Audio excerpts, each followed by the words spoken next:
Meditation is a phenomenal empowerment that you can do whatever is needed in the world, whatever, I mean that, and still remain untouched by the process of activities that we need to conduct in the world. If you sit here, your body is here, your mind is there, who you are is little away. This is the end of suffering, and this is meditativeness.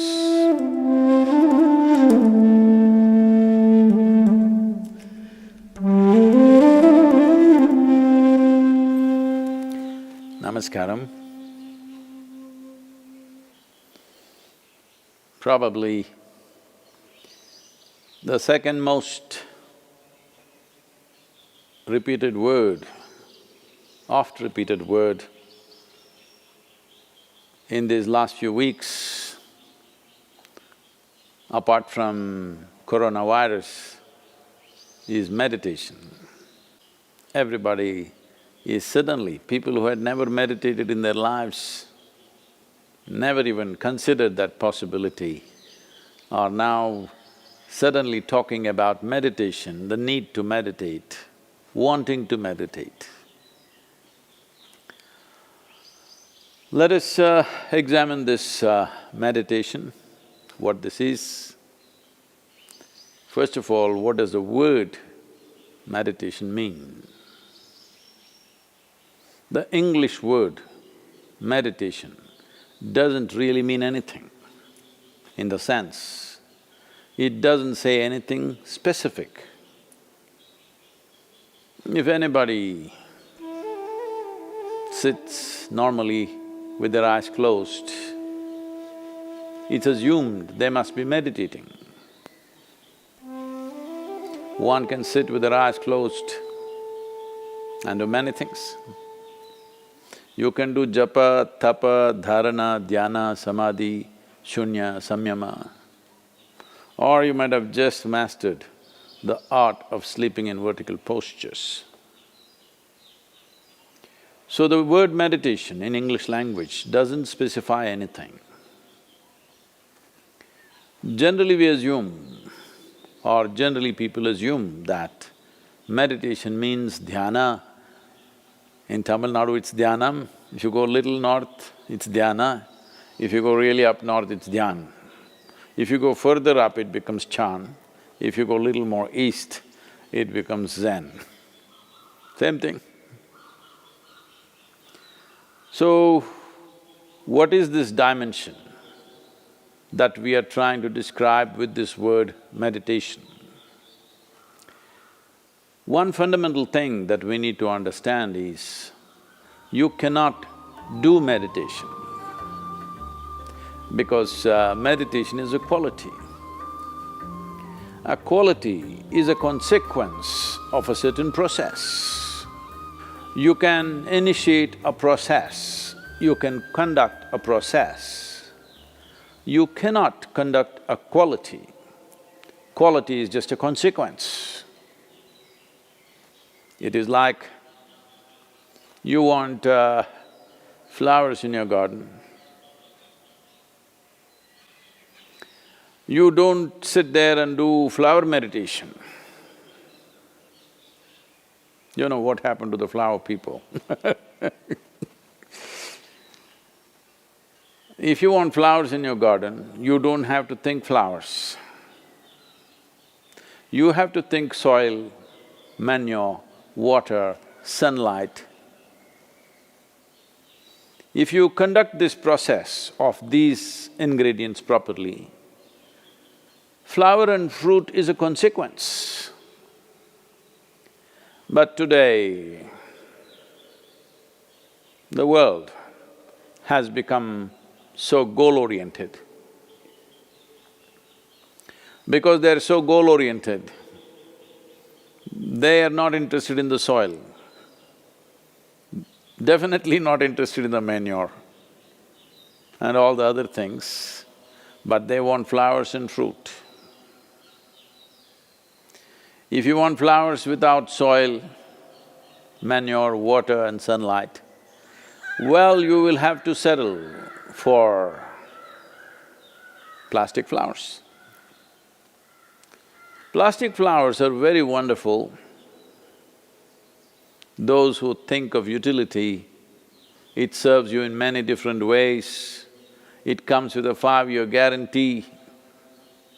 Flowers are a nuisance.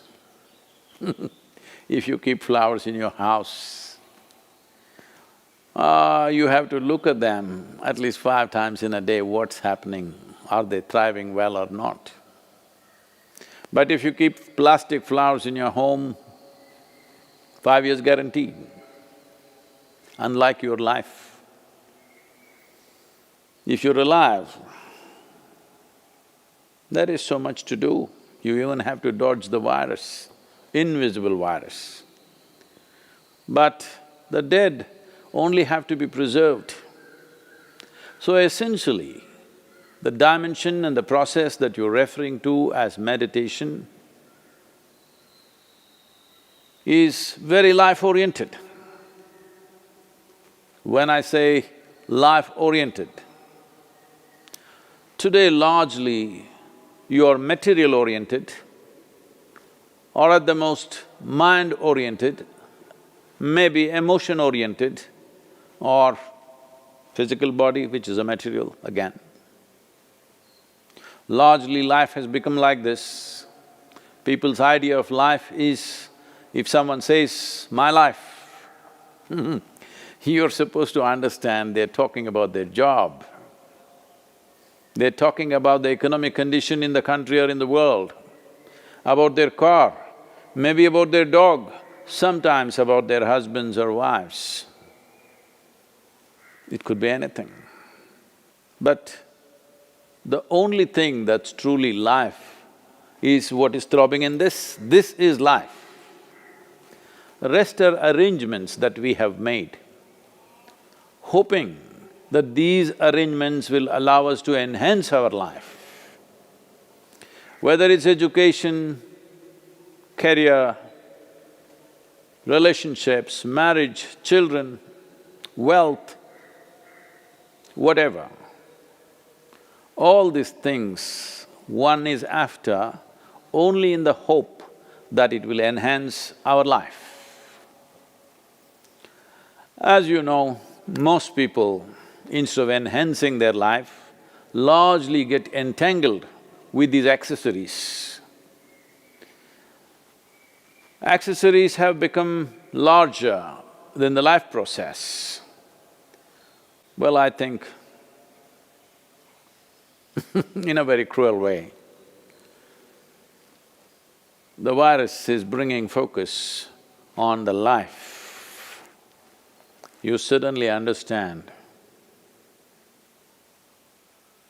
your expensive home has become a prison. Your expensive car is as good as junk because you can't drive it, at least for some time.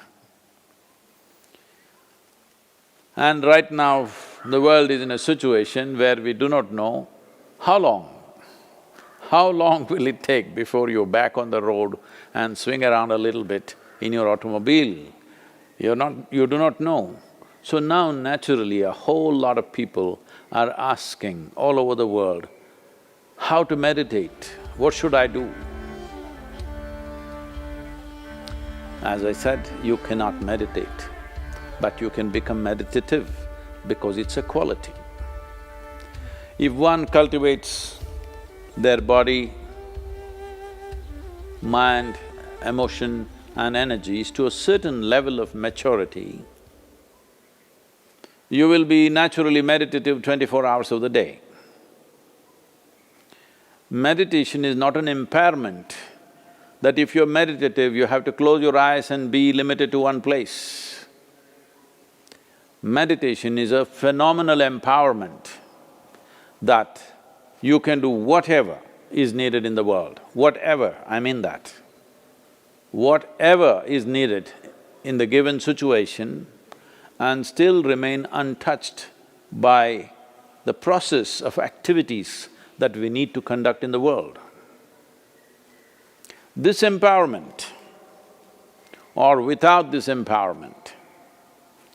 In fact, a human being is crippled because if what you have to think, feel, understand and act in the world is going to rub off on you in such a big way, naturally you will hesitate to do what is needed. Naturally you will avoid doing things that need to be done. In a way, the moment you are in a state where your own activity and the activity of the world around you and the activity of your mind and your emotion, once they are impacting you every moment of your life, then in some way you will cripple yourself because naturally you would want to keep the scale of your life very limited because activity, thought, emotion, involvement with life can cause enormous amount of suffering. Once there is fear of suffering, knowingly or unknowingly, you will limit the scope and possibilities of your life. Meditation means just this, in a very simple way if we have to put it. If you sit here, your body is here, your mind is there, who you are is little away from these two dimensions of physical body and mental accumulations. These two accumulations of body and mind, if a little space arises between you and this is the end of suffering. And this is meditativeness.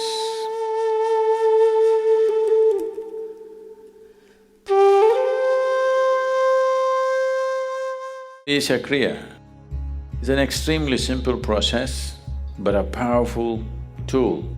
These three ingredients, your breath, your thought and your awareness, in the right combination, if you use them, your ability to use the mind and the body is so greatly enhanced that you almost look superhuman for somebody else.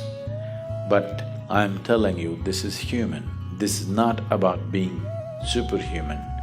This is about realizing being human is super.